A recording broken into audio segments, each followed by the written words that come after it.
Coca-Cola itu ketika dia mau memasarkan, itu dia selalu membuat sebuah iklan yang sangat bahagia, terus habis itu kayak tercipta kekeluargaan, nah dimana itu membuat kita sebagai konsumen itu ngerasa kayak kita nih sudah termasuk dalam marketing komunikasinya mereka, sama kayak teh botol sosro juga.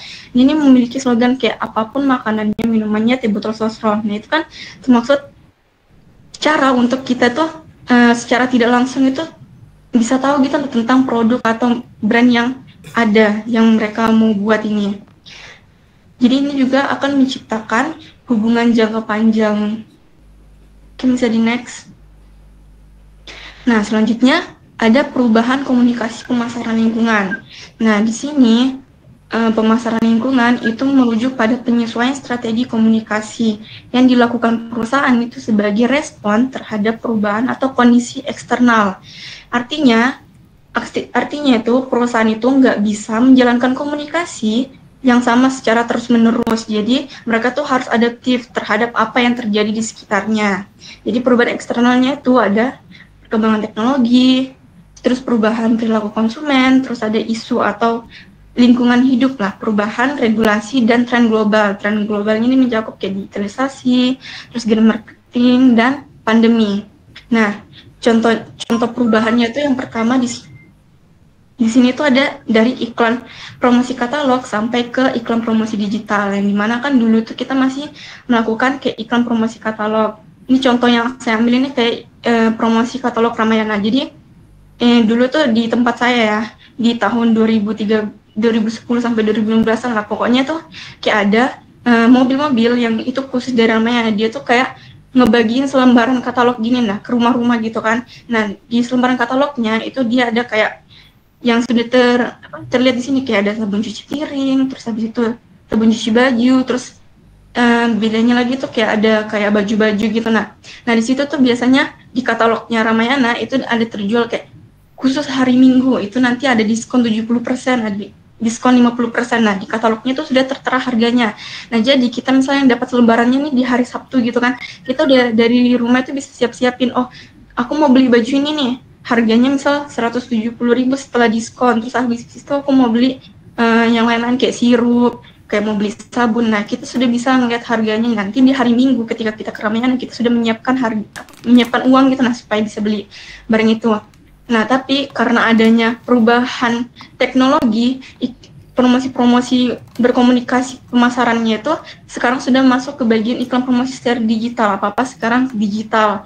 Itu mulai maraknya itu sebenarnya pada tahun 2020 pas pandemi itu, karena kan kita juga keluar itu terbatas kan, nggak bisa kemana-mana. Nah dari situlah muncul lagi promosi-promosi kayak Shopee, Tokopedia, Lazada yang lagi booming kan. Nah maka dari itu pemasaran yang efektif dan komunikasi yang efektif itu harus komunikasi yang selalu siap akan adanya perubahan. Jadi dia harus menyesuaikan dirinya atas perkembangan zaman dan kondisi sosialnya. Bisa di next, Dava. Nah, di sini ada bauran dari komunikasi pemasaran. Bagaimana kita ini harus bisa mengajak para konsumen atau target pasar kita. Jadi ini ada 8 baurannya, bisa lewat periklanan. Nah, periklanan ini bisa kayak promosi berbayar, non-personal, bisa lewat media massa seperti TV, radio, majalah, papan reklame, dan internet. Terus bisa juga lewat promosi penjualan. Jadi instan, jangka pendek, kayak contohnya tuh kayak misal kayak konsumennya mau beli ke kita, terus kita kasih kayak kupon, diskon, terus sampel buat mereka bisa nyoba produk kita supaya konsumen itu mau membeli produk kita yang lebih lagi gitu. Terus yang ketiga ada acara dan pengalaman. Itu bisa kayak sponsorship atau aktivitas yang menghadirkan interaksi langsung antara konsumen dan merek. Terus habis itu ada hubungan masyarakat dan publisitas, yaitu kegiatan untuk membangun citra positif perusahaan melalui media-media komunikasi internal maupun eksternal. Terus yang kelima ada pemasaran daring dan media sosial. Jadi aktivitas seperti konten Instagram, terus iklan-iklan yang digital maupun yang digital, terus itu kampanye interaksi untuk membangun hubungan dan citra. Terus habis itu pemasaran seluler itu bisa kayak dari SMS, terus notif aplikasi, terus habis itu iklan di dalam aplikasi. Terus habis itu yang ketujuh ada pemasaran langsung atau basis data. Jadi ini komunikasi langsung ke pelanggan via bisa lewat email, telepon, katalog. Jadi kalau misalnya pelanggan itu pernah beli produk kita, kita simpan nomor telepon dan emailnya supaya nanti kalau misalnya kita ada produk baru, kita bisa promosikannya kita bisa menginformasikan konsumen kita lebih lanjut lewat situ. Habis itu ada penjualan personal. Nah, penjualan personal ini interaksi tatap muka antara penjual dan pembeli. Untuk penjual itu membujuk calon pembeli kita ini, menjelaskan produk kita ini apa, manfaatnya apa, kebutuhannya untuk digunakan buat apa, seperti itu. Ini bisa di next. Oke, selanjutnya kita masuk ke bagian gambar. Nah, di sini tuh ada 2 gambar. Yang pertama itu gambar elemen the communication process dan respon hierarchy model. Kita masuk ke bagian elemen communication process dulu yang di sebelah kiri. Mungkin bisa di zoom, tolong ya Pak. Sebelah. Oke. Nah, jadi cara bacanya ini itu dari bagian sender yang warna hijau itu. Nah, sender itu adalah pengirim pesan. Pengirim pesan itu siapa? Nah, biasanya pengirim pesan itu sebuah perusahaan atau brand yang dia mau mengirimkan pesan. Nah, pesannya itu apa? Pesannya itu nanti di bagian encoding. Nah, di bagian encoding, pesannya itu bisa berupa iklan, bisa berupa teks, ataupun gambar. Nah, setelah dari nanti di coding, ditentuin nih, mau iklannya itu, mau dikirimnya itu bentuk apa? Bentuk video kah? Bentuk teks kah, bentuk gambar kah, nanti masuk ke bagian message. Nah, di message ini pesan yang ingin disampaikan. Nah, di pesan tadi itu mau ngirim pesannya itu tentang apa? Oh, mungkin dia punya brand misal Hembody, terus Hembody-nya ini dia mau buat iklan buat diskon 50% buat Hembody-nya ini, merek Hembody-nya ini. Nah, pesannya ini di message ini langsung terikat sama medianya itu bisa apa aja, bisa saluran komunikasi, terus misal kayak Instagram, Facebook, terus habis itu WhatsApp, Twitter dan lain sebagainya gitu. Terus habis itu ada noise yang warna kuning tuh yang dia nyebar kemana-mana. Nah, noise itu apa? Noise itu gangguan yang membuat pesan itu nggak tersampaikan dengan baik. Jadi misalnya kayak koneksi internetnya konsumen itu lagi jelek, jadi kayak dia nggak bisa ngeliat iklan kita, atau mungkin bisa kayak gangguan perhatian. Nah, gangguan perhatian ini contohnya tuh kayak misal ada pesaing iklan yang sama. Jadi kayak misalkan kita tadi mau jual Hembody yang kita diskon 50%. Nah, ternyata ada brand lain, brand Hembody juga. Nah, dia buat diskon 50% juga. Nah, itu kan membuat gangguan perhatian dari target konsumen kita. Terus habis itu lanjut bagian encoding. Yang warna biru yang di atas tuh encoding. Encoding itu ketika konsumen itu bisa menerima dan mengartikan pesan kita. Jadi ketika dilihat konten video iklan kita, misal dia lihatnya lewat Reels atau misal lewat FYP TikTok gitu kan, dia sudah bisa mengartikan, oh ternyata ini brand Hembody yang dia mau diskon 50% gitu. Misal harga Hembody 100.000, terus di diskon 50% jadi cuma 50.000. Jadi kayak iklan-iklan seperti itu. Nah, selanjutnya masuk ke bagian receiver atau penerima pesan. Nah, penerima pesannya ini perusahaan itu harus menetapkan siapa yang seharusnya menerima pesan ini. Oh, ini kan karena Hembody berarti penerima pesannya harus mungkin sebenarnya cowok juga bisa, mungkin lebih ke cewek-cewek karena kan tentang Hembody seperti itu. Nah, ketika sudah dapat nih target pasarnya nih, lanjut ke bagian respons. Nah, respon ini adalah reaksi dari konsumen. Jadi ketika kita udah dapat nih konsumen yang tertarik sama Hembody kita, terus nanti apa respon dari mereka tentang Hembody kita? Oh, mungkin dia tertarik sama Hembody kita, terus nanti dia cari informasi lebih lanjut lagi tentang Hembody kita, mungkin dia lihat review selebgram atau kayak gimana. Terus habis itu nanti masuk ke feedback. Feedback ini adalah balasan dan tanggapan dari konsumen. Yang tadi perusahaan atau brand itu mau mengirim pesan kepada konsumen. Nah, konsumen itu memberikan feedback. Feedbacknya itu bisa berupa, misal dia nge-like iklan-iklan kita, terus habis itu dia komentar, terus habis itu dia mencoba produk kita kayak testimoni gitu, sampai akhirnya dia menentukan untuk membeli produk kita, seperti itu. Nah, jadi di sini tuh pokoknya di tahapan ini itu adalah tahapan gimana bisa perusahaan itu mengirim pesan dan pesannya itu bisa diterima sama konsumen, seperti itu. Mungkin bisa di next gambar selanjutnya, gambar sampingnya. Nah, yang ini tuh respon hierarchy model, yaitu bagaimana pesan yang sudah dikirim sama perusahaan tadi atau brand tadi itu bisa diproses di dalam pikiran konsumen. Nah, jadi di sini tuh cara bacanya tuh dari yang bagian pink, yang bagian stage. Nah, yang bagian stage ini itu ada kognitif, ada efek, sama behavior. Kognitif itu adalah kayak tahap bagaimana konsumen itu bisa sadar akan produk kita. Terus efektif itu bagaimana kayak perasaan mereka, apakah mereka tertarik atau nggak tertarik, seperti itu. Terus behavior itu tanggapan bukti nyatanya, tindakan nyata itu misal kayak dia mau beli produk kita, gitu. Terus di atas ini ada models. Jadi ada 4 tahapan models, yaitu pertama itu AIDA. Nah, AIDA ini tahapan yang biasa banget dipakai buat sebuah perusahaan, yaitu ada attention, interact, design, dan action.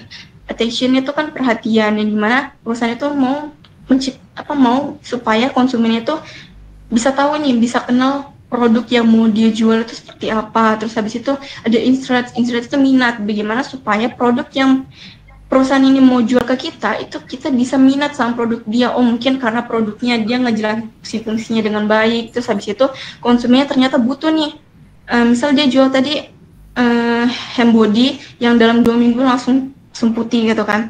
Nah, si konsumennya ini butuh banget yang langsung putih gitu, jadi dia tertarik untuk membeli produk kita, itu bagian interest atau minat. Terus habis itu ada decide ini keinginan, jadi kayak dia konsumen ini udah mulai pengen gitu buat beli barang kita, sampai akhirnya action, yaitu bukti nyatanya dia untuk langsung membeli produk kita. Terus habis itu ada hierarchy of effect yang bagian orange. Nah, di situ tuh jadi di hierarki ini tuh digunakan untuk menilai efektivitas iklan dalam mempengaruhi sikap dan tindakan dari konsumennya. Jadi sini ada tahapan awareness, yaitu tahu dulu produk atau mereknya. Misal di sini kita mau jual produk, misal sunscreen, tapi sunscreen yang khusus buat kulit yang berminyak gitu. Nah, terus habis itu lanjut ke knowledge. Knowledge itu paham atau kegunaan manfaat. Nah, di sini konsumen itu sudah tahu, paham kegunaannya. Oh, tadi itu mau jual produk tentang sunscreen yang khusus buat kulit berminyak aja. Jadi sudah tahu manfaat dari produk kita. Terus habis itu masuk ke bagian liking, yang dimana para konsumen yang memang berada di zona itu, yang dia memang butuh sunscreen yang khusus buat berminyak, jadi dia suka produk kita, sampai akhirnya preference itu lebih suka dibandingkan dengan merek lain. Jadi dia mungkin lebih tertarik sama produk kita, mungkin karena banyak yang review atau bagaimana. Terus habis itu conviction itu yakin pengen beli. Jadi dia sudah ngelihat banyak nih iklan-iklan kita, terus habis itu testimoni para selebgram yang sudah coba produk kita, terus habis itu nanti dia yakin nih pengen beli, sampai akhirnya purchase atau akhirnya beli. Terus habis itu ada tahapan innovation adaptive, yaitu tahapan yang dia ini buat produk baru atau inovasi teknologi yang baru. Jadi misal tadi kan kita jual sunscreen khusus yang berminyak, kali ini kita mau keluarkan produk baru khusus yang buat berjerawat aja. Nah, jadi para konsumen kita awareness itu kan sudah tahu, oh ada inovasi baru nih, yang tadinya cuma buat yang berminyak ternyata ada yang buat berjerawat juga. Terus habis itu nanti dia tertarik, dia tertarik kayak pengen tahu lebih banyak. Nah, di produk ini tuh dia tuh jualnya apa aja sih, sunscreen berminyak doang kah, atau misalnya ada yang berjerawat, ada yang buat fat juga kah, atau bagaimana. Terus habis itu masuk ke evaluation atau menilai apakah berguna, apakah produk ini tuh memang betul-betul berguna lah buat kulit yang berjerawat, sampai akhirnya dia mau trial ini coba dulu tapi dalam skala yang lebih kecil. Jadi dia coba dulu sunscreen-nya, tapi coba yang kurang, misal 20 mili aja gitu. Nanti kalau misalnya sudah dia ngerasa kayak oh ternyata cocok di kulitku, nah maka langsung lanjut ke adoption ini adalah memutuskan untuk terus memakai produk tersebut. Nah, tahapan keempat itu komunikasi model.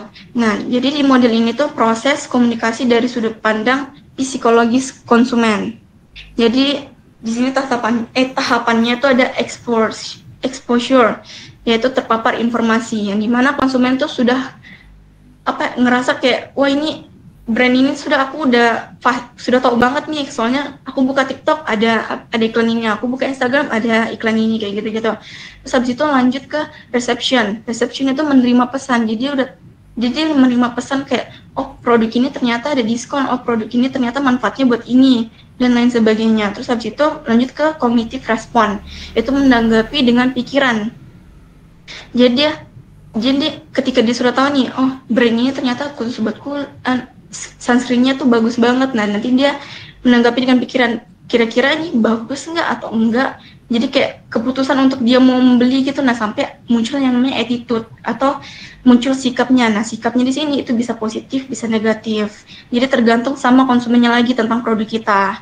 Terus habis itu lanjut ke intention. Intentionnya tuh niat untuk membeli atau bertindak. Jadi sini tuh niatan konsumen itu setelah dari sikapnya tadi, misal dia sikapnya dia suka sama produk kita, nanti attention ini dia tuh niat untuk membeli produk kita sampai akhirnya behavior itu atau melakukan tindakan nyata yang dimana nanti dia melakukan pembelian terhadap produk kita seperti itu.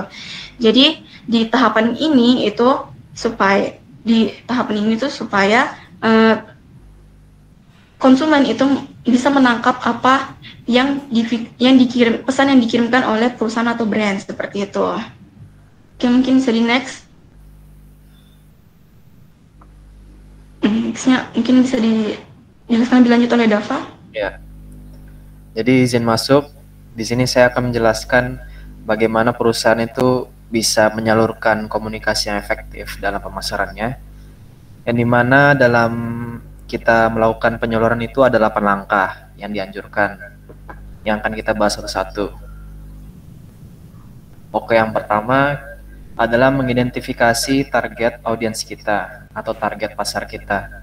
Yang dimana ini tuh dibagi menjadi 3 bagian ya. Ada yang broad, ada yang spesifik, ada yang personalized. Maksudnya broad itu adalah audiens yang umum, adalah broad group of people who may be interested in your product or service. Itu dimana kita perusahaan itu ingin membuat produk yang ditargetkan untuk secara massal gitu. Kayak misalkan sabun atau odol seperti itu. Yang dimana itu kan kebutuhan primer orang kalau mau mandi. Ya gitu-gitulah. Nah kalau spesifik itu adalah lebih ke bagaimana perusahaan itu ingin membuat sebuah komunitas gitu. Kayak misalkan mungkin perusahaan Lego, kan nggak semua orang suka Lego kan. Jadi ya ini target spesifik untuk niche tertentu, ini sangat berfungsi. Dan yang selanjutnya adalah personalized, ya ini istilahnya si perusahaannya itu udah membuat yang namanya langganan. Ada orang yang menjadi langganan untuk membeli produk di perusahaan tersebut, hingga mereka membuat personanya sendiri. Oke, lanjut. Kita bagaimana memutuskan untuk tujuan kita dalam melakukan komunikasi. Yang salah satunya adalah untuk meningkatkan brand awareness. Ya ini simpelnya meningkatkan traffic produk kita agar semakin populer, semakin diketahui banyak orang, hingga penasaran untuk beli juga. Selanjutnya adalah mempengaruhi pelanggan untuk membeli. Yang dimana ini bisa melalui konten-konten yang memiliki copyright yang kuat. Copywriting yang kuat adalah dimana maksudnya itu bagaimana konten itu bisa dibuat untuk menarik penonton secara cepat gitu, agar mereka penasaran, misalkan ingin menuju ke website utama kita yang banyak isi katalognya begitu. Dan selanjutnya adalah customer switching, dimana kita bisa bagaimana mempengaruhi pelanggan tuh agar mereka bisa berpindah dari brand yang lain ke brand kita, dan itu kita harus memprovide yang namanya manfaat atau keunikan kita sendiri gitu. Dan selanjutnya adalah layanan percobaan trial. Nah ini seperti kayak kita memberikan pelanggan itu demo aplikasi atau demo apapun itu, kayak misalkan contoh di mall tuh mungkin parfum gitu ya, dimana kita mungkin bikin produk parfum, terus kita pengen melihat reaksi pelanggan gimana, ini harum nggak parfumnya, apakah baunya itu autentik harumnya, begitu, apakah ini premium dan semacamnya. Dan bagaimana kita bisa membuat attitude dari pelanggan itu yang darinya penasaran hingga mereka suka gitu, sampai setia dengan brand kita. Oke, selanjutnya bagaimana kita mendesain komunikasi pemasaran tersebut. Nah ini aku kasih contoh yaitu produk Coca-Cola ya, brand minuman. Yang dimana mereka bikin, salah satu cara mereka mendesainnya, mereka bikin kampanye share a Coke, Coke ya. Yang dimana mereka itu kayak ingin mengkampanyekan rasa kebersamaan. Kalau kita itu berbagi-bagi Coca-Cola, melalui interaksi sosial dan segala macam. Nah, itu ada nama-nama orang di situ. Yang dimana itu dia pendekatan lebih ke emosional ya, dan relatability.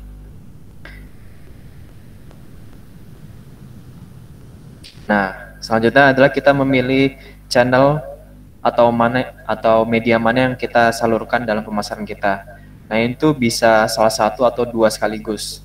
Ya, rekomendasikan ini sih dua sih biar maksimal gitu pemasarannya. Yaitu secara digital mau itu print. Nah, kalau secara digital nih ya melalui website, sosial media, email marketing, dan aplikasi sih. Dan atau print. Ya, ini print ini lebih ke kalau misalkan dia lebih mendominan di kantor pusat utamanya gitu. Jadi di area-area strategisnya secara lapangan gitu. Melalui brosur, magazine, dan lain-lain.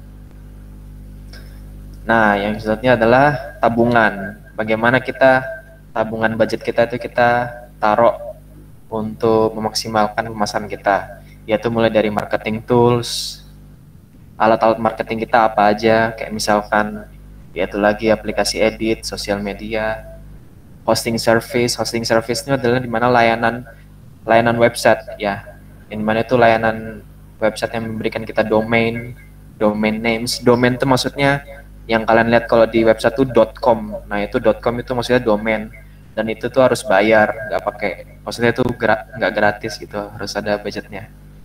Dan kita dianjurkan mendapatkan sertifikat SSL.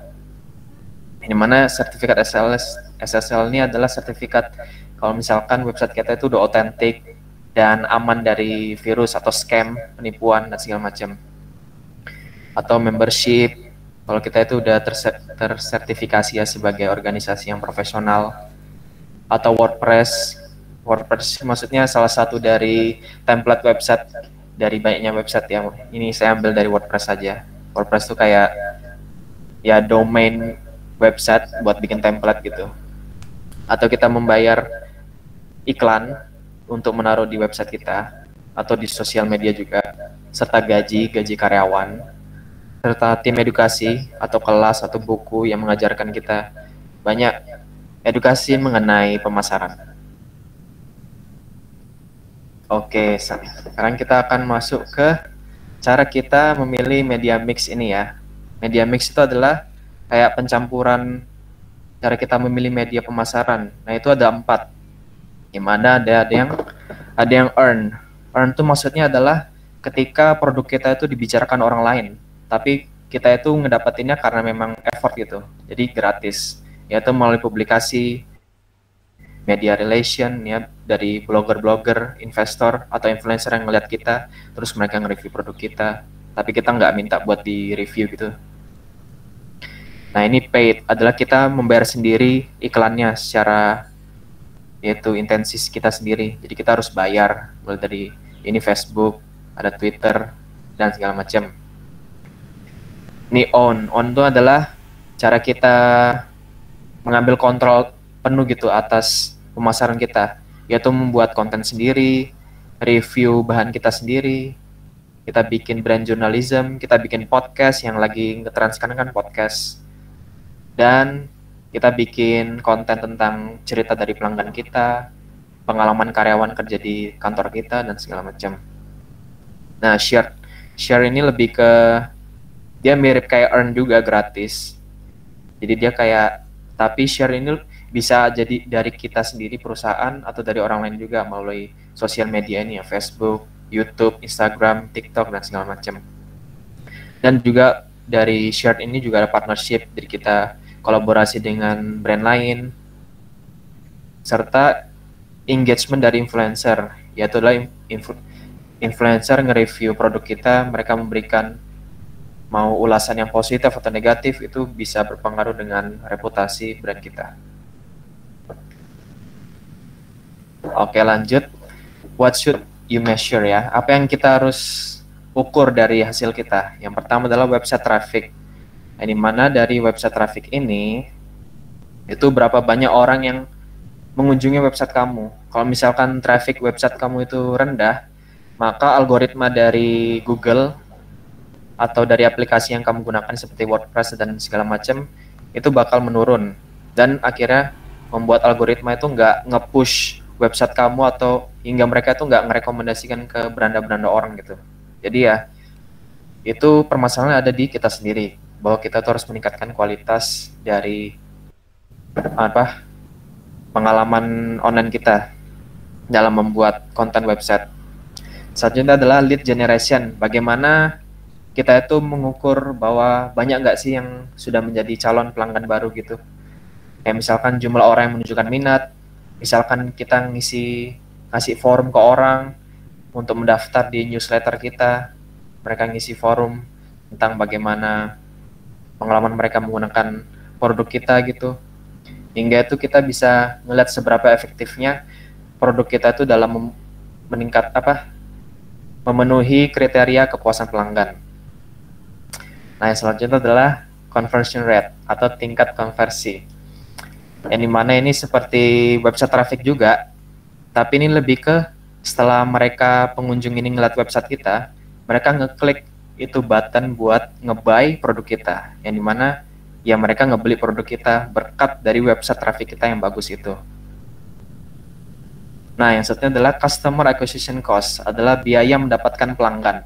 Yang dimana ini simpelnya ya, kalau misalkan kita berapa banyak uang yang kamu habiskan gitu untuk mendapatkan satu pelanggan aja.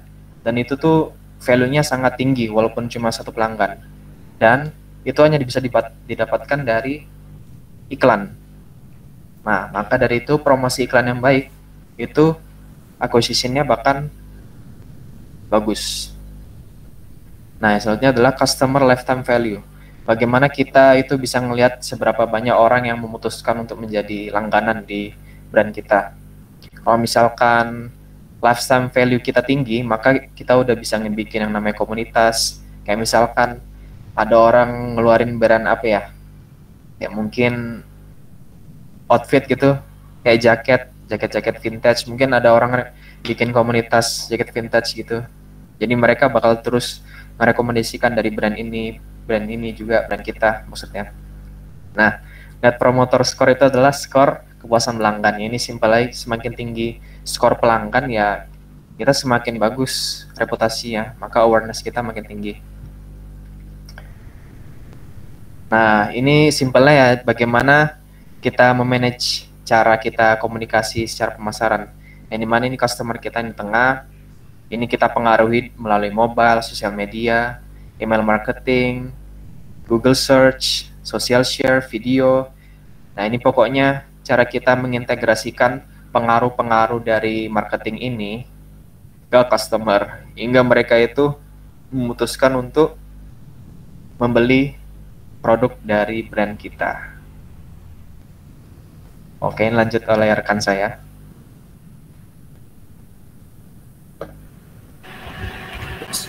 Ya, selanjutnya kita akan membahas faktor in setting the marketing communication mix, atau faktor-faktor dalam menentukan bauran komunikasi dalam pemasaran ini. Yang pertama itu ada faktor umum, di mana untuk menyusun komunikasi pemasaran yang efektif, itu perusahaan harus mempertimbangkan kesiapan konsumen untuk membeli dan juga tahap dalam siklus hidup produk.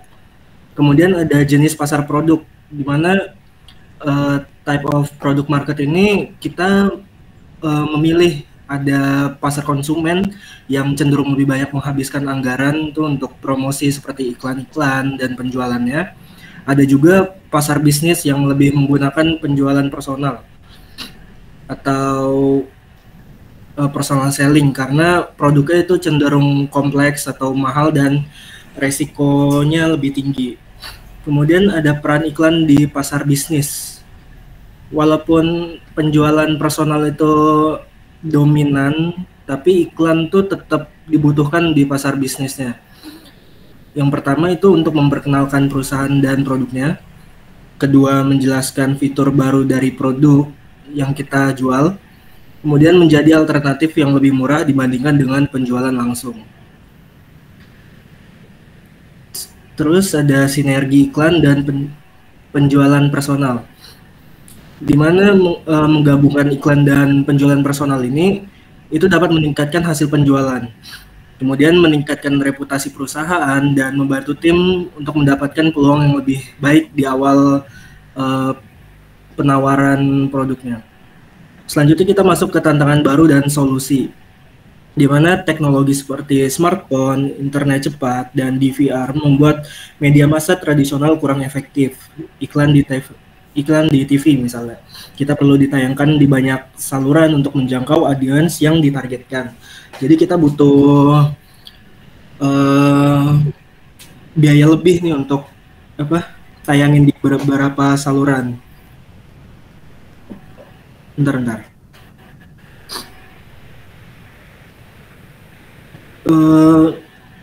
Salah satu contoh tantangan baru lainnya itu dari iklan itu kan, misalnya di YouTube itu konsumen kan bisa nge-skip iklannya ya, itu juga salah satu tantangannya. Kemudian gimana cara solusinya itu kayak banner-banner iklan atau di SPBU atau di biasa papan-papan reklame, atau misalnya ada juga teknologi kreatif yang tidak mengganggu konsumen atau menghiburnya. Contohnya kayak Xbox gitu, mereka kan juga sekaligus mengiklankan dalam gamenya. Jadi iklannya itu secara kreatif dan interaktif untuk lebih masuk ke keterlibatan konsumennya sendiri. Bisa di next. Nah, di sini itu ada table stage of buyer readiness atau tahap kesiapan dari pembelian. Pertama di sini ada biru, itu advertising and publicity, itu periklanan, kemudian sales promotion atau promosi penjualan, yang hijau ini ada personal selling. Nah, dari awareness ini kita bisa lihat atau kesadaran pembelian itu tujuannya untuk membuat calon pembeli itu sadar akan keberadaan produk kita. Di sini kita bisa lihat advertising dan publicity itu sangat tinggi dibandingkan dengan yang lainnya, karena periklanan ini itu mampu menjangkau banyak orang dengan cepat. Sedangkan personal selling dan sales promotion itu kurang efektif di tahap ini. Kemudian ada comprehension atau pemahaman, di mana tujuannya ini membantu pembeli untuk memahami manfaat dan fitur produk-produknya. Sini kita bisa lihat juga kalau periklanan itu juga sangat lumayan tinggi, di mana iklan ini bisa memberikan informasi secara lebih kepada pembeli secara massal. Kemudian conviction atau keyakinan, di mana itu membangun kepercayaan konsumen bahwa produk ini tepat untuk mereka. Di sini personal selling itu yang paling tinggi karena mampu menangani keberatan dan membujuk pelanggan secara langsung. Jadi one on one atau secara langsung. Kemudian order atau pembelian, di mana mendorong konsumen untuk membeli. Di sini personal selling itu juga masih tinggi karena menciptakan dorongan kepada pembeli dengan cara misalnya bisa diskon atau bundling.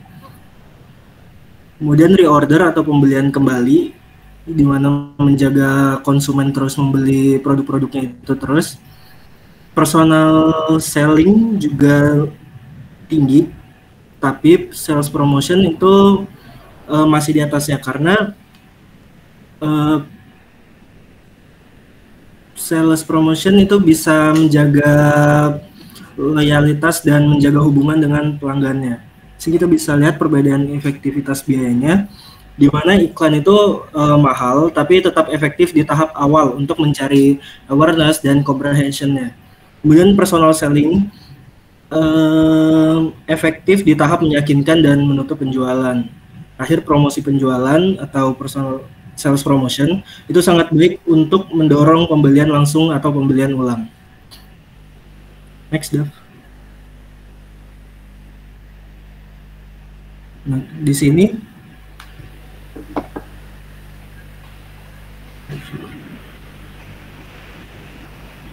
sini ada grafik menjelaskan tentang current consumer state of two brands.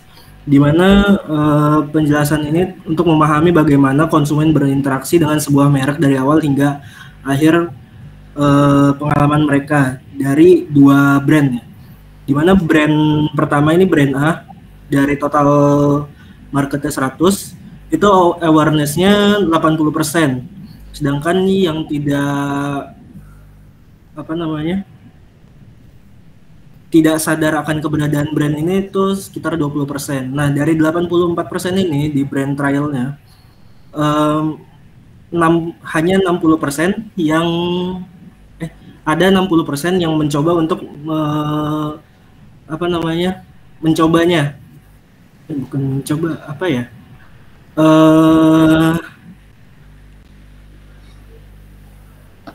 Mencoba sih. Di 40% ini mencoba dari hour-nya itu. Nah, dari 60% ini itu hanya 20% yang satisfied atau mereka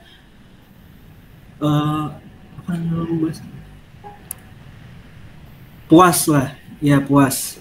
Dan sedangkan 80% ini nggak puas dengan hasil barangnya itu dari brand A. Nah, sedangkan di sisi lain di brand B itu hanya 40% yang aware dengan produknya mereka.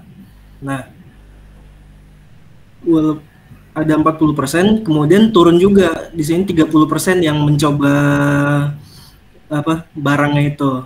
Tapi dari 30% yang mencoba itu ada 80% yang puas dengan produknya. Nah, grafik ini menekankan pentingnya tidak hanya membuat konsumen mencoba produk, tapi juga memastikan mereka puas agar terciptanya loyalitas brand dengan kepuasan tinggi punya potensi pertumbuhan lebih besar jika meningkatkan awareness. Perbedaannya di brand A ini, walaupun aware-nya tinggi, tapi tingkat kepuasan pelanggannya itu cuma 20%, sedangkan di brand B, walaupun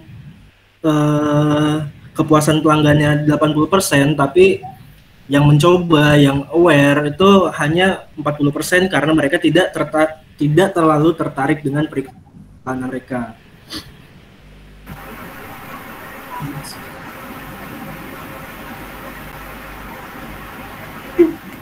Oke, aku izin masuk ya teman-teman. Jadi sini kita udah masuk ke chapter 20, yang dimana chapter 20 ini membahas tentang managing mass communication, bahkan tentang iklan, sales promotion, event experience, dan juga public relation. Kita masuk di materi yang pertama, yaitu developing and managing advertising program, yang dimana dalam pengembangan program periklanan, manajemen pemasaran itu harus selalu memulai dengan mengidentifikasi pasar sasaran dan motif pembeli terlebih dahulu. Kemudian, mereka dapat membuat 5 keputusan utama yang dikenal sebagai 5M. Ada mission, money, message, media, and marketing. So, di misi, ini adalah tujuan utama dari iklan. Bisa berupa sales goals, misal kayak apakah mau meningkatkan penjualan. Terus ada advertising objektif, yang dimana di sini kayak mau meningkatkan awareness, kasih info produk baru, atau mengubah persepsi konsumen. Nah, di misi ini itu menjadi fondasi dari semua langkah-langkah berikutnya. Selanjutnya, setelah kalian tahu misi kalian itu apa, tujuan kalian itu apa, saatnya kalian nentuin budget. Ada beberapa faktor yang disini mempengaruhi besar kecilnya anggaran budget kalian. Mungkin ini nanti akan saya bahas di slide selanjutnya lebih detail. Tapi intinya pada money ini itu ada PLC, ada pasar dan konsumen, terus ada persaingan, ada frekuensi iklan, dan juga substitusi produk. Terus setelah kalian punya duitnya nih, punya budgetnya, saatnya kalian tuh bikin pesan iklan yang nampol gitu. Nah, di message pesan ini itu ada generation, bikin ide atau konsep iklannya, terus ada evaluation and selection, dimana sini kalian memilih konsep atau iklan ide mana nih yang paling cocok buat produk kalian. Terus execution, budget kan jadi konten mau video, banner, atau iklan lain. Terus ada social responsibility review. Di sini kalian mastiin bahwa iklan kalian itu nggak menyerempet isu sensitif atau negatif. Ya pokoknya iklannya nggak mengandung sara gitu. Terus selanjutnya, kalau misalnya pesan kalian itu udah siap, sekarang saatnya kalian tuh milih media pengalurnya. Nah, di media pengalur ini ada reach, frequency, dan juga impact. Terus ada media touch, ada speech terus ada timing, ada location. Nah, di media ini mungkin ada juga slide di mana saya ngejelasin tentang media ini lebih detail. Terus tahap yang terakhirnya, ini yang menurut saya juga cukup penting karena pada tahap terakhir ini yang measurement atau pengukuran, ini adalah kita mengukur seberapa efektivitas si iklan kita. Mengukurin dari apa? Dari connection impact. Nilainya itu apakah orang itu jadi makin tahu atau paham tentang produk yang kita iklankan itu. Terus dari sales impact itu ya sales. Apakah penjualannya naik setelah kita mengiklankan produk kita? Nah, dari gambar ini itu menggambarkan alur hubungan tentang misi dan juga uang, message plus media, dan juga pengukuran. Nah, semua ini itu saling berhubung dan harus biar kampanye iklan kita itu efektif dan juga efisien. Next. Terus ada menetapkan tujuan periklanan. Nah, dalam menetapkan tujuan periklanan, di sini terdiri ada jenis-jenis iklan berdasarkan tujuan dan juga konteks pemasarannya. Yang pertama di sini ada informatif iklan, di mana iklan buat pengenalan gitu. Tujuannya tentu ya bikin orang tuh tahu bahwa produk ini ada gitu, ini produk apaan sih gitu. Ini tuh cocok buat produk baru yang belum dikenal, kayak produk yang baru launching. Biasanya kayak ada di tahap awal siklus hidup produk atau PLC. Contohnya di sini ada produk dari Pizza Hut yang melting gitu. Ini produk baru, Pizza Hut tuh ngiklanin produk ini karena ini produk baru dan belum pernah keluar gitu. Jadi mereka menggunakan informatif pricing buat mengenalkan produk baru mereka. Terus selanjutnya ada persuasif iklan. Dimana tentu ya tujuannya bikin orang tuh pengen beli atau pindah ke produk kita, kayak brand gue ini lebih keren loh daripada itu gitu. Nah, itu cocok buat pas saingan pasar tuh udah rame dan kalian tuh mau curi-curi perhatian konsumen dia beli produk kalian. Terus ada iklan pengingat atau reminder. Tujuannya tentu ya buat mengingatin konsumen keberadaan produk kita, kayak jangan lupa produk ini masih eksis loh. Cocok nih buat produk yang udah lama di pasar tapi pengen tetap relevan. Terus selanjutnya yang terakhir ada iklan penguat loyalitas. Tentu ya tujuannya biar orang-orang tuh makin yakin kalau pilihan mereka tuh benar kayak dan kan produk gue tuh emang pilihan yang tepat gitu. Nah itu biasanya muncul setelah pembelian buat menjaga loyalitas pelanggan. Nah ini cocok buat produk premium yang sering konsumen tuh repeat order. Nah tujuan periklanan ini muncul dari analisis menyeluruh terhadap situasi pemasaran terkini. Misal kalau misalnya produk kalian itu udah lama di pasar, orang tahu, tapi dipakainya itu jarang-jarang. Nah tujuannya, tapi kalau misalnya kalian mengiklankan, itu pasti tujuan untuk meningkatkan penggunaan. Terus kalau misalnya produk kalian yang baru muncul, tapi sebenarnya kalian tuh punya keunggulan produk kalian ini nggak main-main gitu. Nah, jadi kalau misalnya kalian mengiklankan produk, tujuan kalian mengiklankan produk ini pasti untuk meyakinkan pasar bahwa produk kalian ini punya keunggulan atas mereka. Oke, di next. Nah, kita masuk ke soal budget nih, soal duit. Jadi dalam menentukan anggaran iklan, di sini ada 5 hal yang nentuin seberapa gede sih budget iklan kalian. Yang pertama ada tahapan dalam siklus hidup produk atau product life cycle, yang dimana di sini umur produk baru versus produk lama. Dimana kalau misalnya produk baru itu kayak ibaratnya kayak anak baru masuk sekolah gitu, yang kayak harus tampil maksimal biar dikenal, terus jadi butuh iklan yang banyak dan banyak. Kalau misalnya produk yang udah lama dan dikenal, ya nggak perlu lah iklan-iklan ini yang gede-gedean. Cukup buat ngingetin aja kayak produknya masih ada loh, produknya masih eksis loh. Terus pangsa pasar dan juga jumlah basis konsumen atau customer base. Nah, biasanya ya kalau misalnya brand gede yang udah punya banyak fans atau customer yang loyal, itu biasanya nggak perlu terlalu boros buat iklan. Ya karena apa? Karena orang-orang itu udah kenal dengan produk atau bahkan brand mereka. Tapi beda halnya dengan brand yang kecil atau brand yang baru. Mereka tuh harus ngeluarin duit yang ekstra buat promosiin produk mereka biar orang-orang tuh mulai ngeh dan mulai coba produk mereka. Terus banyaknya pesaing dan kepadatan iklan atau noise di pasar. Nah kalau misalnya pasar itu lagi rame, semua brand-brand itu lagi tertekan banget buat iklan, kalian juga harus ngikutin atau bahkan teriak lebih kencang biar iklan kalian tuh kedengaran. Kalau enggak, ya brand kalian tuh bakal tenggelam di tengah-tengah keramaiannya iklan-iklan brand-brand tersebut. Terus yang keempat, ada seberapa sering harus muncul atau frekuensi iklan. Kalau misalnya kalau butuh sering muncul, biar pesan kalian tuh nyampe di kepala orang, yang otomatis kalian tuh butuh budget yang lebih. Ibaratnya kalau misalnya iklan kalian tuh ya ibaratnya kalau misalnya iklan tuh kayak nembak gitu kan gitu, kayak nggak bisa cuma sekali langsung nempel. Kalian tuh harus butuh effort yang lebih, terus harus konsisten juga biar iklan kalian tuh nyangkut dan nempel di kepala orang. Terus yang kelima di sini ada tingkat sertifikasi produk atau barangnya gampang diganti atau mirip semua.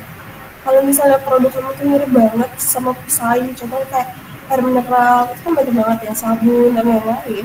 Iklan kalian tuh harus kelihatan beda gitu dibandingkan pesaing. Karena kalau enggak, brand atau produk kalian tuh bakal dianggap kayak sama aja kayak yang lain. Tapi di sini ada elastisitas iklan. Jadi mana kalau elastisitas iklan ini ngomongin soal seberapa pengaruh iklan ke penjualan.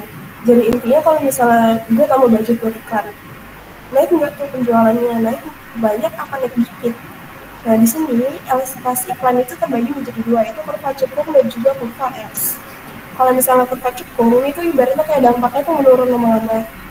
Yang awalnya kayak awal-awal iklan penjualan naik, tapi lama-lama efeknya itu makin kecil. Beda halnya dengan kurva S. Nah kalau kurva S ini awalnya tuh B aja, terus tiba-tiba wow meledak FOMO nih orang-orang, penjualan naik, terus tiba-tiba datar.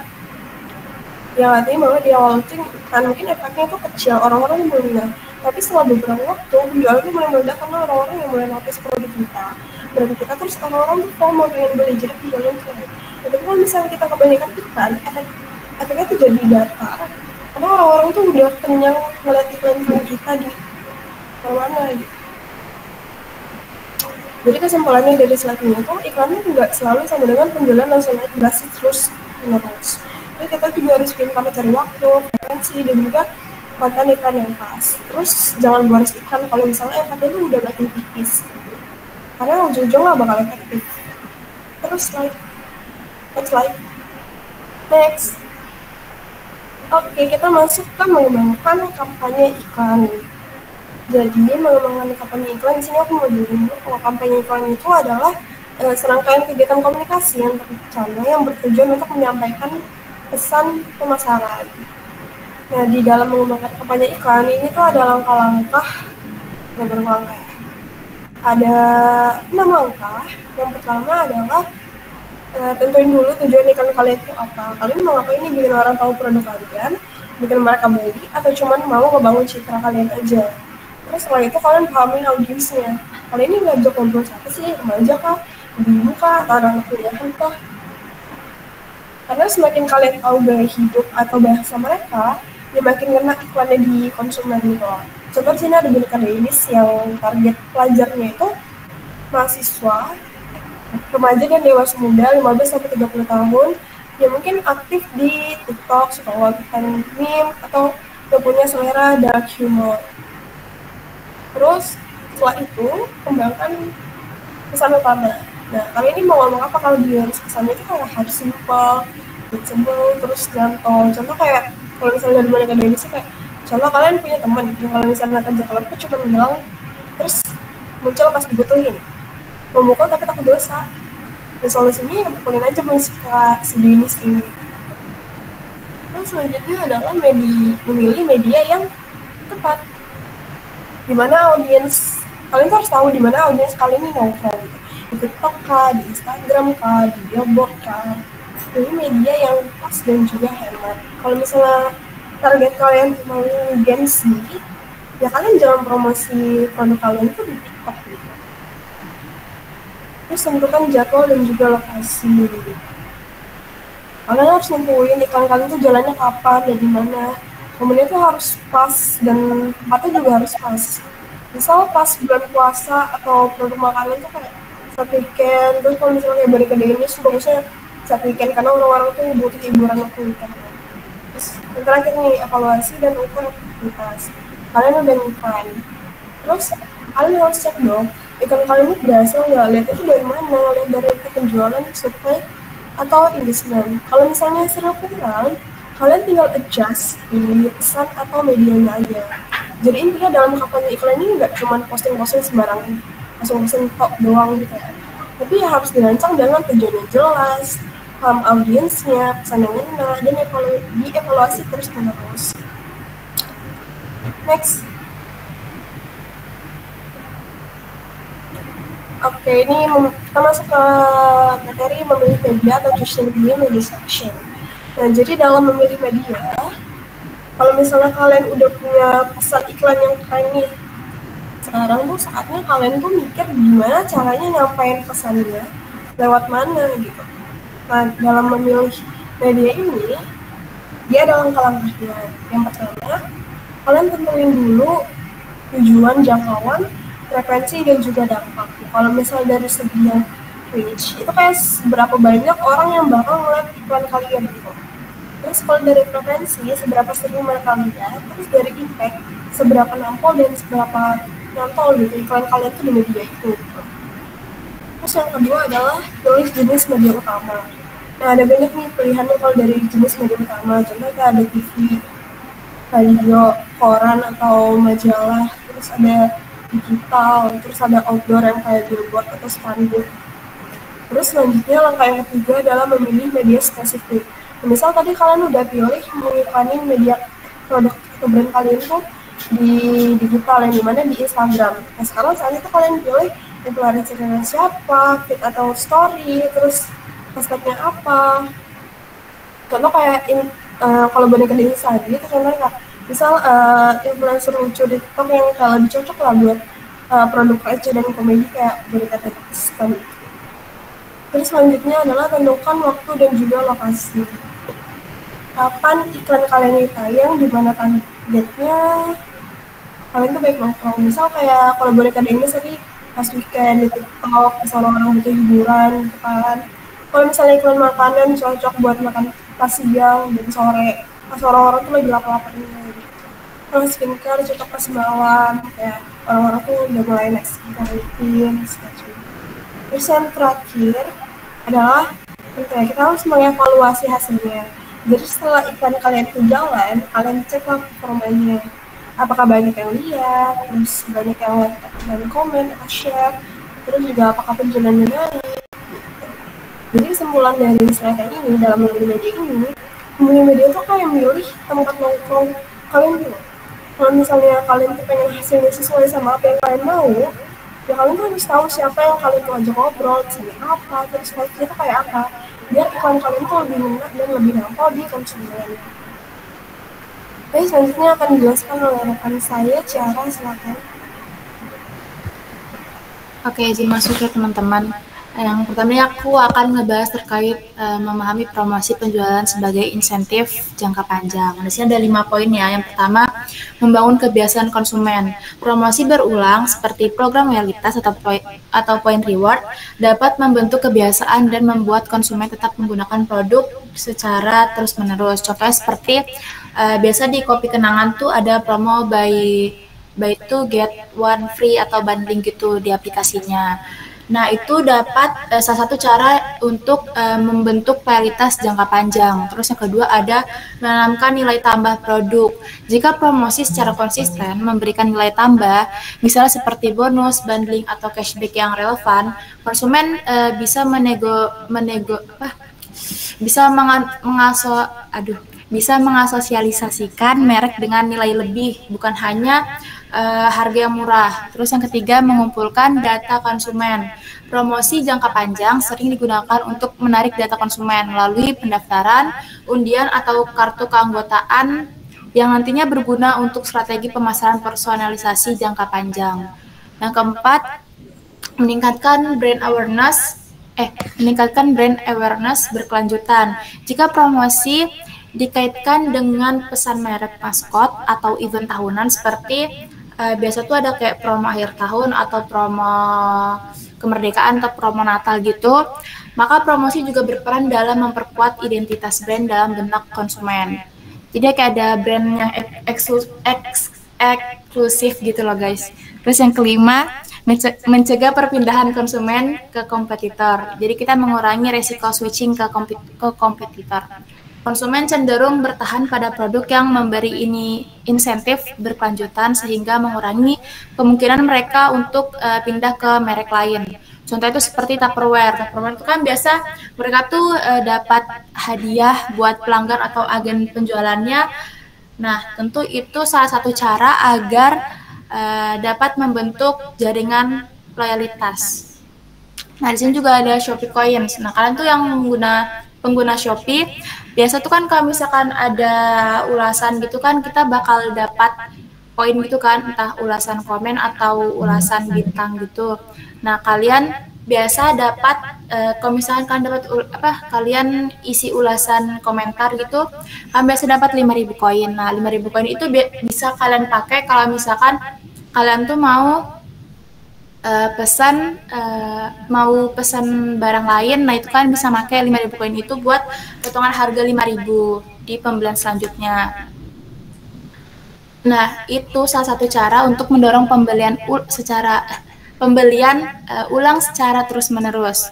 Jadi kesimpulan dari 5 ini, promosi penjualan yang memang bersifat taktis dan cepat, tapi jika dirancang dengan strategi berkelanjutan, promosi bisa menjadi alat penting dalam membangun loyalitas pelanggan, persepsi merek, dan hubungan jangka panjang dengan konsumen.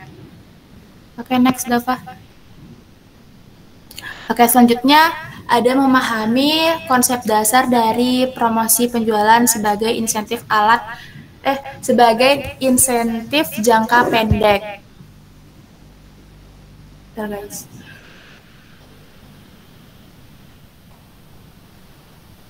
Bentar, nggak ada munculannya.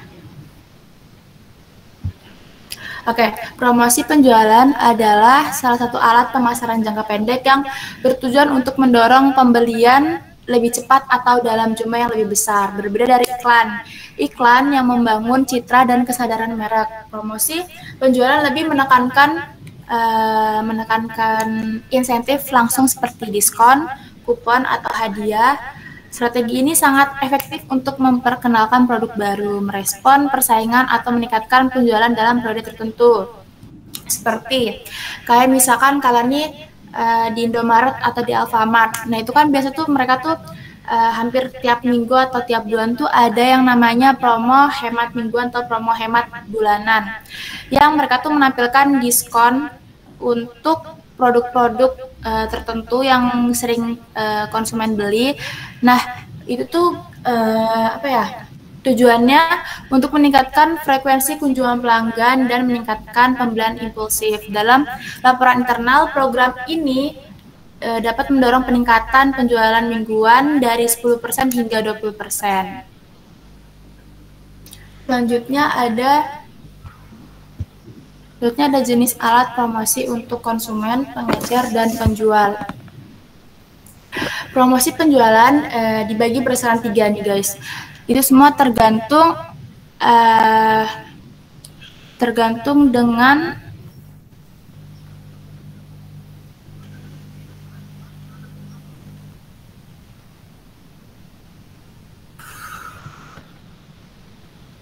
promosi penjualan dibagi berdasarkan targetnya. Nah, untuk konsumen digunakan alat seperti kupon, diskon, sampel, dan hadiah.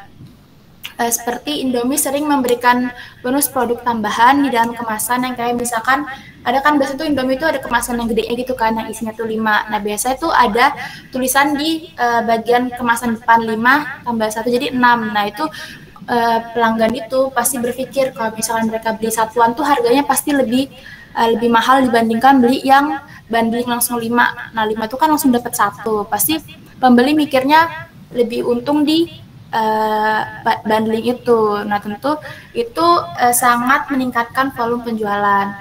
Nah, kalau misalkan nih Rinso atau Sunlight, biasa tuh kan kalau misalkan kalian beli 2 pieces atau 3 pieces, kalian tuh bakal dapat piring cantik gitu kan. Selanjutnya ada untuk pengecer. Nah, mereka tuh menggunakan tunjangan iklan dan barang tambahan jika mereka menampilkan produk secara khusus. Jadi kalian tuh bisa lihat biasa teh botol sosro tuh memberikan pajangan produk dan display eksklusif untuk pengecer yang memberikan tempat khusus pada produk mereka. Jadi mereka tuh bakal dapat yang kayak freezer yang buat isi apa sih? Freezer yang isi itu cuma teh botol sosro. Nah itu nggak semua toko tuh dapat. Terus selanjutnya ada tenaga penjualan.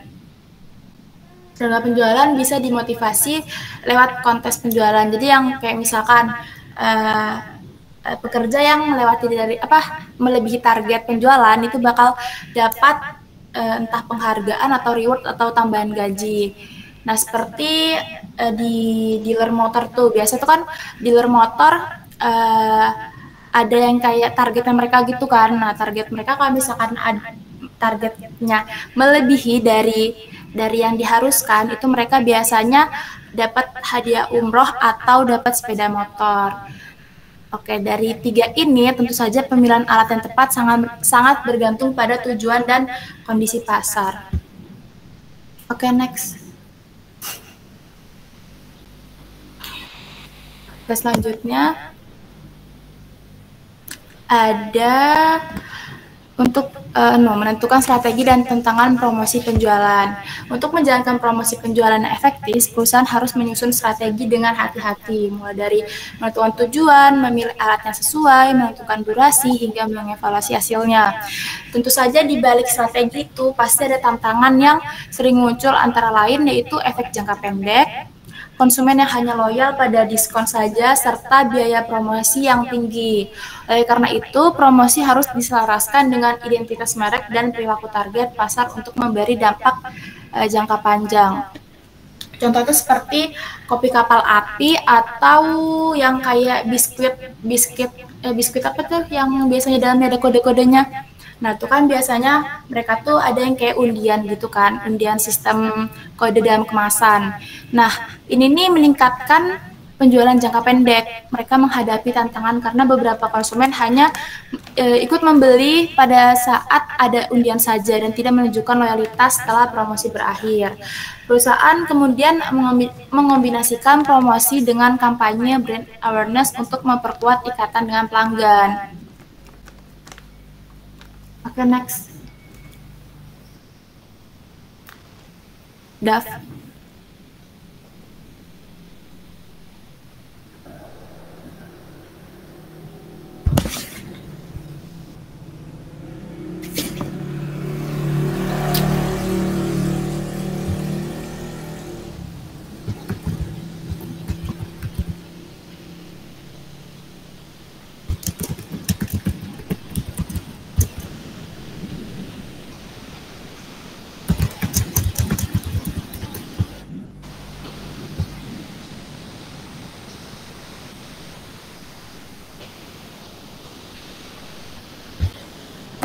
Oke, guys.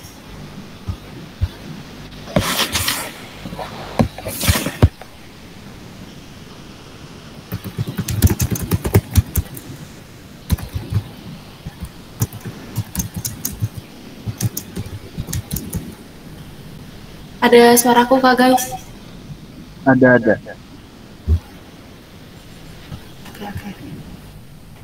Dan selanjutnya peran dan strategi public relation dalam pemasaran humas.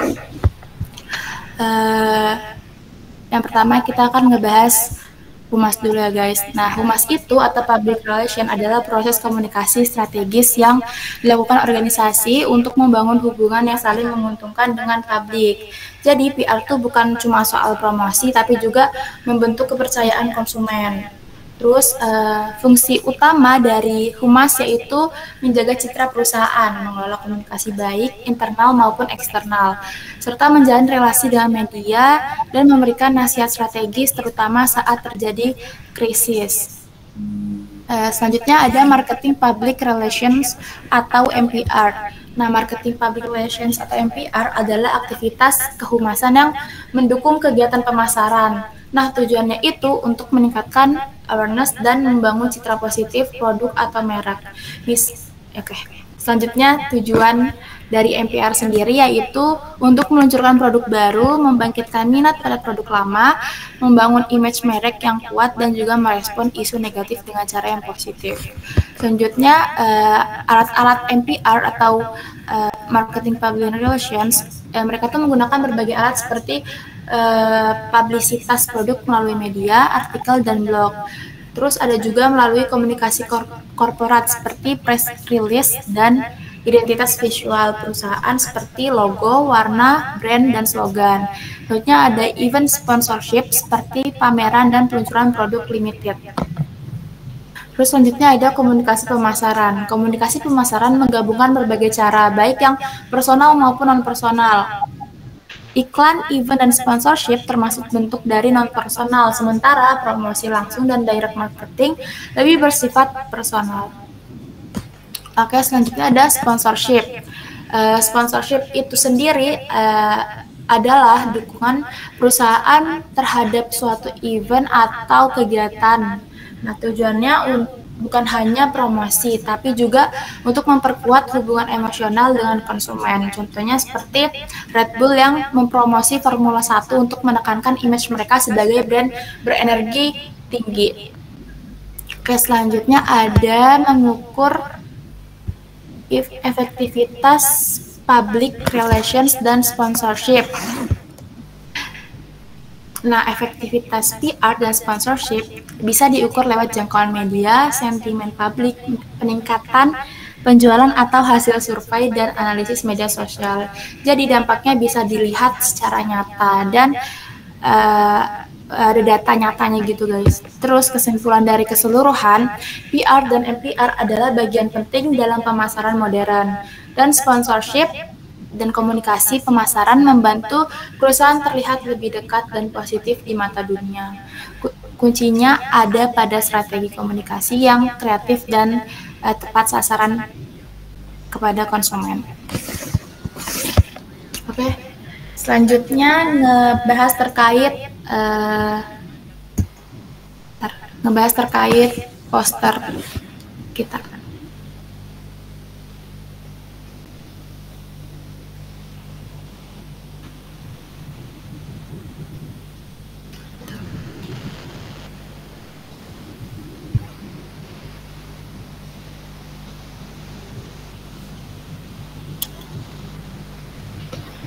Oke, di sini ada poster dari jurnal sketsa bisnis yang penulisnya tuh Grace Handy Jane Amanda Wetimena yang berjudul Strategi Komunikasi Pemasaran Terpadu Produk Kopi Kenangan.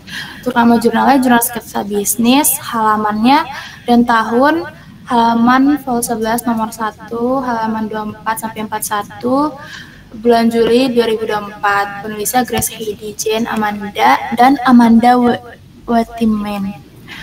Instansi penulis itu dari Institut Komunikasi dan Bisnis LSPR Jakarta.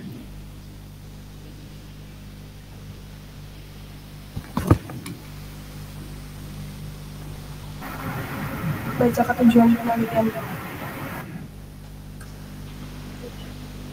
Oke, jadi untuk tujuan penelitian dari review poster ini, yang dimana keberhasilan pemasaran suatu merek itu tidak hanya bergantung pada kualitas produk, tetapi juga pada efektivitas strategi komunikasi yang menyatukan seluruh elemen pemasaran untuk menciptakan brand experience yang kuat dan relevan bagi konsumen.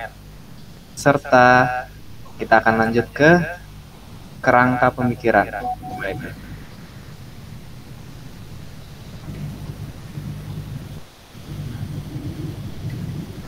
Kerangka pemikiran kan?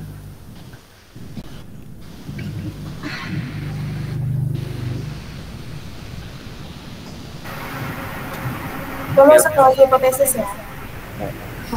Jadi hipotesis dari jurnal yang dia bicara ini adalah penerapan strategis komunikasi pemasaran terpadu atau IMC yang efektif berdampak positif terhadap penguatan citra merek dan peningkatan loyalitas konsumen dari kopi kenangan. Lanjut ke metode penelitian.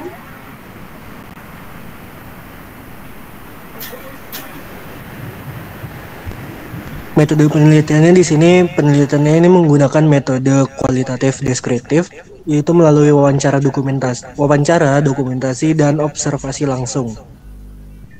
Kemudian metode pengambilan sampelnya, di mana pengambilan sampel dilakukan secara purposive sampling, yaitu memilih informan dan data yang dianggap paling relevan dan mendalam untuk menjawab fokus penelitian. Oke, dari populasi penelitiannya adalah penelitian ini aktivitas komunikasi pemasaran kekenangan. Terus kalau dari segi sampel terdiri dari narasumber yang memahami strategi MC kekenangan, dokumen resmi seperti laporan dari media sosial, atau gerai kekenangan yang diamati. Terus masuk ke hasil penelitian. Oke, di hasil penelitian ini kopi kenangan itu berhasil menerapkan strategi komunikasi pemasaran terpadu atau IMC melalui branding konsisten lewat media sosial, kolaborasi dengan influencer, dan pendekatan berbasis data. Jadi strategi ini itu juga memperkuat citra merek dan menjangkau konsumen secara luas dan meningkatkan loyalitas serta penjualan. Jadi pembahasannya itu strategi komunikasi ini kopi kenangan itu menekankan pentingnya menciptakan pengalaman pelanggan yang konsisten dan berkesan. Jadi mereka tuh mengintegrasikan berbagai saluran komunikasi seperti media sosial, iklan, sponsorship, dan kemitraan dengan influencer untuk membangun brand yang kuat. Branding yang menarik, pelayanan yang ramah, serta konten digital yang relevan membantu membentuk loyalitas pelanggan. Jadi kopi kenangan juga menerapkan strategi pull, push, dan profile untuk menjangkau konsumen akhir, mitra penjualan, pemangku kepentingan, dan pendekatan ini itu menunjukkan bahwa IMC itu efektif untuk memperkuat position merek dan mempertahankan daya saing di pasar kopi Indonesia. Selanjutnya masuk ke kesimpulan. Kekurangan dulu. Nah, kekurangannya tuh kekurangan dulu apa kesimpulan dulu? Oke, kekurangan dulu ya. Sorry guys. Kekurangan itu karena menggunakan metode kualitatif, hasil penelitian ini lebih cocok untuk kasus kopi kenangan saja. Jadi belum tentu bisa berlaku untuk semua bisnis atau situasi yang berbeda. Nah, kelebihannya itu memadukan teori dan praktik, jadi bukan cuma sekedar konsep, tapi juga menunjukkan bagaimana strategi itu dijalankan di lapangan. Dan mereka ini menggunakan data aktual seperti pertumbuhan penjualan dan followers media sosial, sehingga hasilnya terasa lebih relevan dan terukur. Selanjutnya ada kesimpulan. Nah, kesimpulannya itu kopi kenangan sukses membangun merek kuat lebih strategi IMC yang menyatukan media sosial, iklan kolaborasi, dan data pelanggan. Pendekatan pull, push, dan profil digunakan untuk menjangkau pasar secara luas dan menciptakan pengalaman pelanggan yang konsisten. Oke. Apakah ada yang ingin bertanya?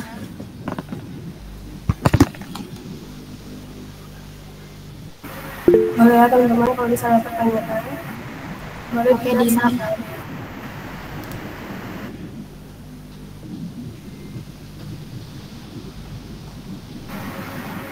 Boleh silakan. Izin bertanya, perkenalkan nama saya Nirkanti Amalia dengan NIM 2024-1022. Bentar guys, bentar.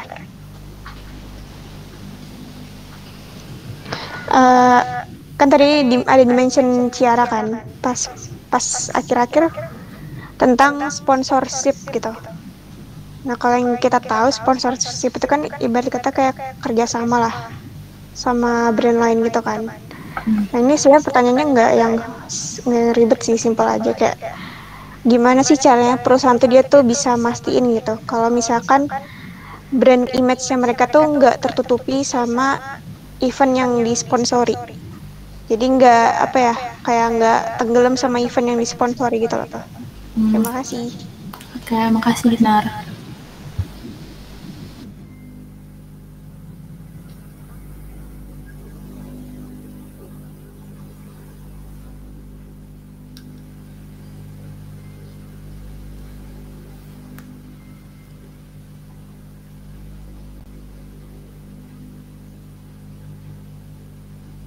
Boleh, silakan Zat. pertanyaan dia kita tampung dulu ya. Zaki boleh silakan. Perkenalkan saya Zaki sekolah dengan NIM 24 Aku mau nanya di bagian efektivitas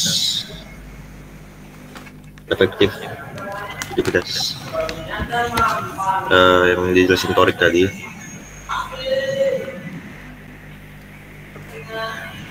Kelewatan. Yang bulat tadi itu nggak sih? Efektivitas biaya. Aku menanya mengapa suatu strategi efektivitas biaya ini bisa dibilang efektif dari segi biaya dibandingkan dari strategi lainnya, padahal mungkin ada alternatif yang sama ataupun alternatif ini sama tapi hasil akhirnya itu tidak terlalu signifikan perbedaannya. Oke. Terima kasih. Terima kasih Ki.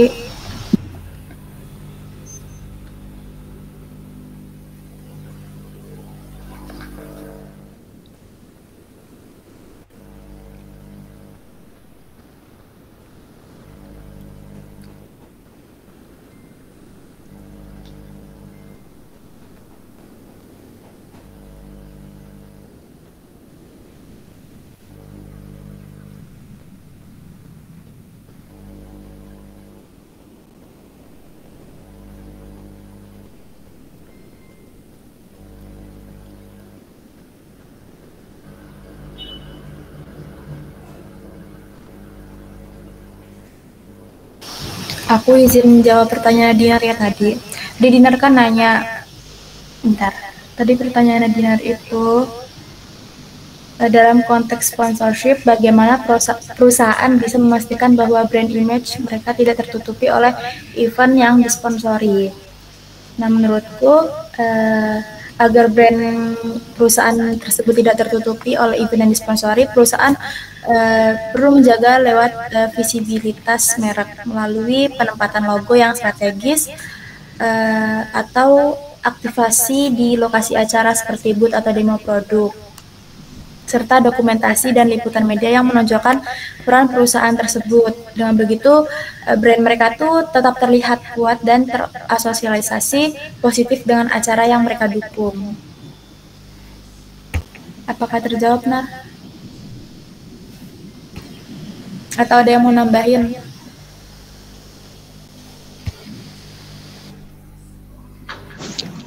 Berarti lebih fokus ke kayak penempatan brandingannya kita gitu ya? Iya. Betul. Oke, makasih Cir. Sama-sama, Nar.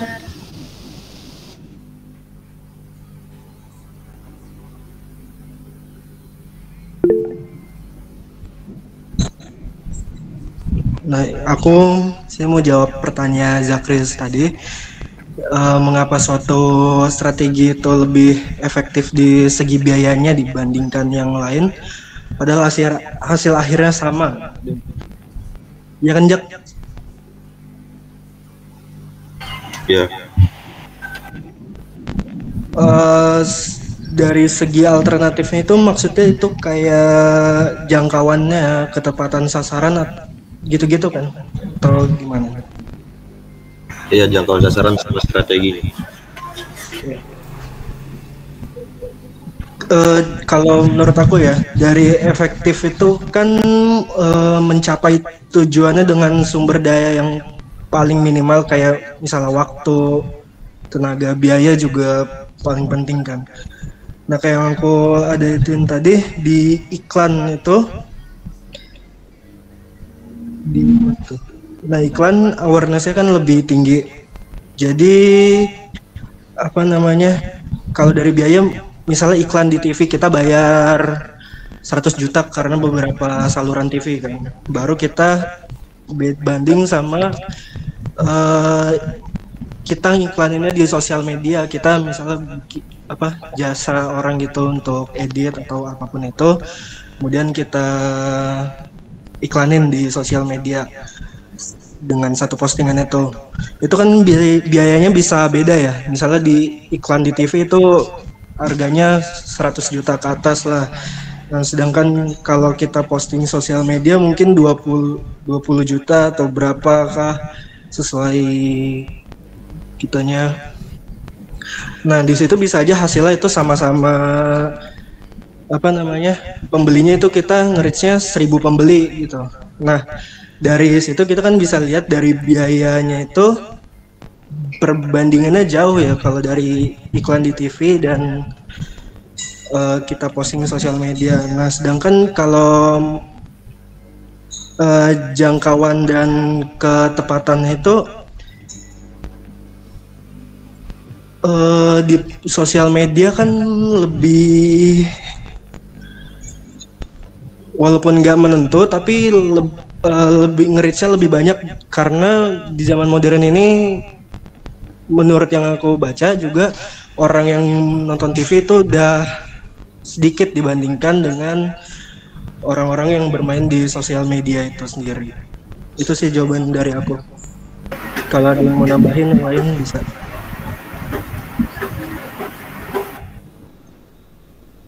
Terjawab nggak, Jok? Baik, terima kasih Rick, terjawab Rick, thank you. Oke, sama-sama. Ya baik, apakah ada yang mau bertanya lagi? Silakan.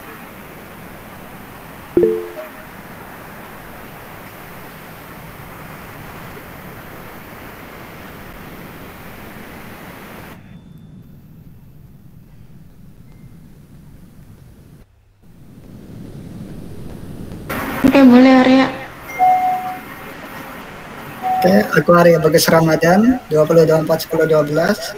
Saya mau nanya yang bagian developing effective communication. Di situ kan ada 8 langkah. Nah, jika perusahaan sedang menerapkan 8 langkah tersebut, apakah dapat menjamin terciptanya komunikasi yang efektif? Itu aja sih.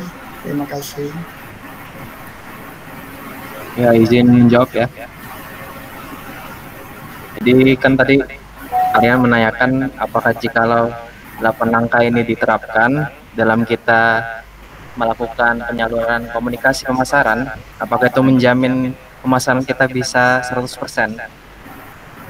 Kalau kita sebagai perusahaan gitu ya, ini kan kita ngambilnya udah dari jurnal gitu 8 langkahnya ini, di mana ini tuh juga terbukti dengan ada company besar yang menggunakan satu dari 8 langkah ini. Apalagi kita juga mengikuti yang progresif juga, yang mana kita menggunakan channel digital, website, sosial media yang lagi ngetren sekarang, serta cara kita ngeluarin budget tuh buat apa aja, buat marketing. Dan ini juga pembahasan tentang sumber-sumber pemasaran kita dari mana aja, ada yang kita bayar sendiri, ada yang dari influencer, ada yang dari berita, publicity, ada yang dari kita bikin sendiri, bikin konten, podcast dan segala macam. Nah itu kan semua trafficnya tinggi kan. Jadi ya menurutku potensinya sangat tinggi untuk kita mengikuti 8 langkah ini, karena memang yang lagi metanya sekarang itu kan sosial media dan dunia maya. Jadi ya menurutku bisa sih. Itu Arya. Oke, terima kasih Dava. Ada yang ingin bertanya lagi? Boleh, Ali, silakan. Izin bertanya, Ali Raffi Ahmad, NIM 2024-10-04. Nah, jadi kan tadi udah dijelasin tuh tentang setting the advertising sama Amel tadi kan. Nah, itu aku ingin nanya, apakah iklan selalu harus memiliki satu jenis tujuan aja? Nah, informatif, persuasif, reminder, sama reinforcement tadi. Nah, itu bisakah digabung untuk beberapa tujuan sekaligus menurut kelompok kalian? Oke, ini buka ke slide yang tujuan iklan itu ada. Nah, ini. Iya. Yang tujuan iklan ya. Nah, mungkinnya aku langsung izin jawab aja ya, Ali. Jadi kan pertanyaan tadi intinya bisa nggak sih kita ngabungin tujuan-tujuan iklan ini gitu kan? Nah, kalau dari menurut aku sendiri, iklan itu nggak harus punya satu tujuan aja dalam satu iklan. kalian itu bisa ngegabungin beberapa tujuan iklan sekaligus, tergantung kebutuhan brand atau kondisi produknya juga. Misal kalau misalnya produk kalian itu masih baru banget, iklan itu bisa sekaligus ngenalin produk atau informatif tadi, dan juga ngajak orang tuh langsung coba produk kalian gitu loh, dari yang persuasif tadi. Jadi kan itu ngegabungin antara informatif dan juga persuasif kan.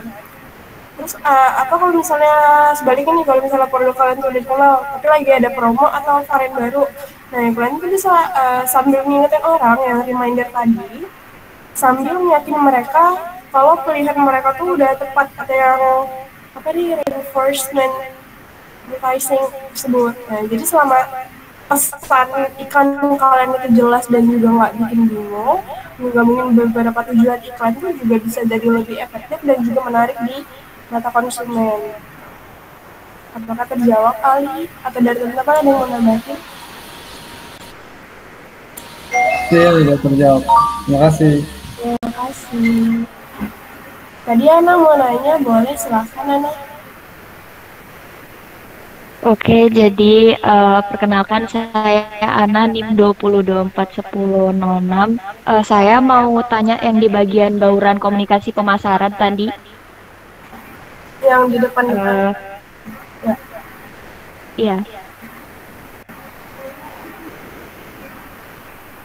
Yang bauran ya.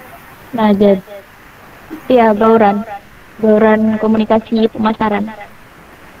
Slide-nya Nisa kalau nggak salah ya. Itu bagian Nisa, bagian Nisa ya? Bagian Nisa. Oh ini. Nah ini ya, sebelahnya.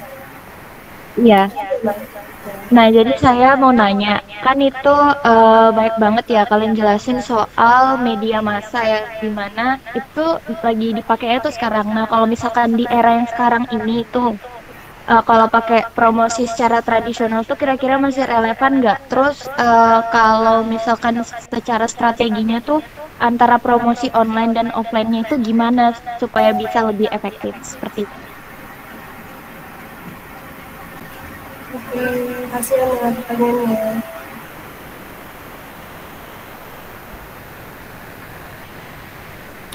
Tadi ada, aku izinin nanya ya. Ini tadi yang ada pertanyaan soal yang pemasaran tradisional itu ya, nah, apakah masih tetap relevan gitu? Gimana? Tadi kamu ada nanya soal ini ya, soal apa? Metode pemasaran tradisional itu apakah masih relevan digunakan sekarang? Iya. Aku mungkin izin jawab dari yang pertanyaan yang itu ya, yang soal metode pemasaran itu apakah masih relevan sekarang? Itu tuh tergantung pada target audiens, jenis produk, dan juga tujuan kampanye kita. Misal kalau targetnya itu adalah orang tua atau komunitas lokal kayak iklan di TV, radio, atau koran, itu kan termasuk yang kayak tradisional gitu ya kalau koran. Nah itu masih sangat efektif, bahkan buat produk yang butuh percayaan tinggi seperti kayak properti, asuransi. Metode tradisional itu kayak memberikan kesan yang lebih serius dan terpercaya, karena dari target audiensnya sendiri, orang-orang tua tuh kan mungkin lebih nyaman kalau misalnya mereka tuh dapat iklan tersebut tuh dari koran atau bahkan browser. Mungkin dari teman-teman ada mau tanya? Ya, izin lanjutkan ya. Jadi kalau buat strategi efektifnya untuk menggabungkan promosi dari promosi online sama offline itu bisa misal dari segi visual dan pesannya. Misal kita kalau misalnya dari offline itu kita bisa buat kayak spanduk atau billboard supaya yang muncul supaya orang-orang kayak misal tadi Amel bilang tadi kalau orang-orang tua itu lebih suka kalau misalnya promosi secara offline itu karena misal orang-orang yang lebih tua itu kan kadang kayak gaptek gitu kan. Nah terus habis itu kalau misalnya untuk menggabungkannya, misal kita bisa contohnya tuh kayak sesuai dengan tergantung dari perilaku konsumennya lagi sebenarnya. Jadi kalau misalnya online itu kan kita lebih fokusnya ke generasi yang Gen Z atau misalnya lewat iklan lewat IG ya, TikTok gitu kan. Sedangkan kalau offline itu konsumen umumnya lebih suka kayak misal banner-banner, spanduk apa segala macam. Jadi sebenarnya tuh kedua itu saling berkaitan ya. Jadi penggabungannya strateginya tuh Kalau misalnya secara offline kita bisa buat spanduk, kalau misalnya secara online kita buat iklan secara online. Karena keduanya sebenarnya masih dibutuhkan ya untuk komunikasi pemasaran, itu keduanya masih saling berkaitan. Oke, baik. Terima kasih. Oke, sama Nah. Apakah dari teman-teman masih ada yang bertanya lagi?